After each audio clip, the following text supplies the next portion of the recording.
आज के वीडियो में हम सीखेंगे मोलिकुलर मास किस तरीके से कैलकुलेट करते हैं।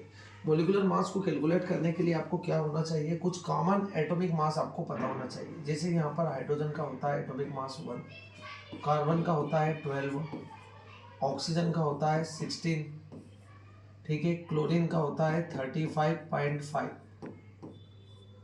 सोडियम का होता है कितना 23, कार्बन का होता है 12। ये कॉमन एटॉमिक मास होते हैं जो आपको पता होना चाहिए।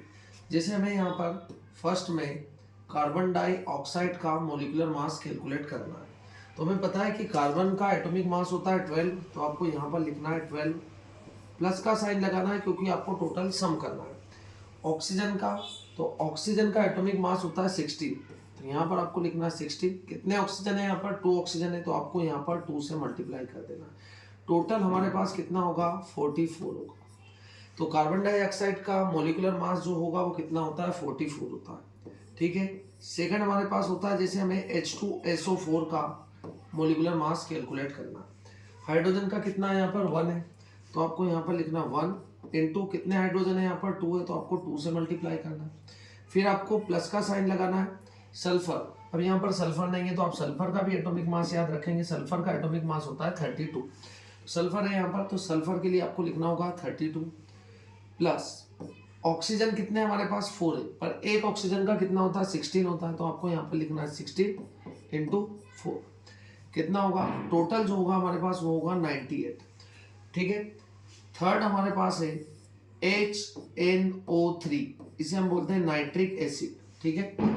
यहाँ पर हमें नाइट्रिक एसिड या HNO3 का मोलिकुलर मास कैलकुलेट करना है ना। हमने हाइड्रोजन का कितना होगा यहाँ पर? तो हाइड्रोजन का एटॉमिक मास है 1 प्लस, अब नाइट्रोजन है, हमने यहाँ पर नाइट्रोजन भी ऐड नहीं किया, तो नाइट्रोजन का भी एटॉमिक मास जो होता है वो कितना होता है? 14।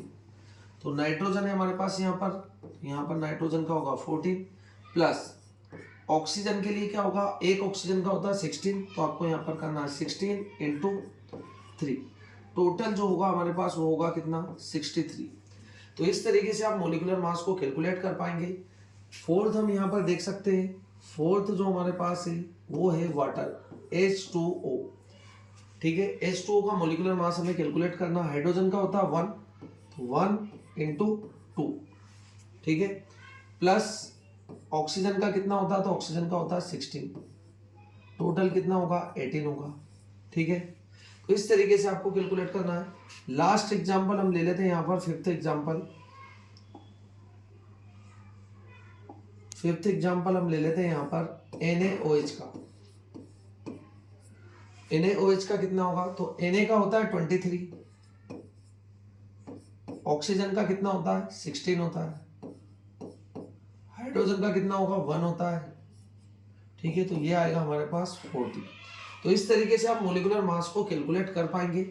अब 6 नंबर का एग्जांपल जो होगा वो आपको कमेंट बॉक्स में जल्द से कमेंट करके बताना। यहाँ पर मैं ले रहा हूँ C6H12O6, इसे हम बोलते हैं ग्लूकोज।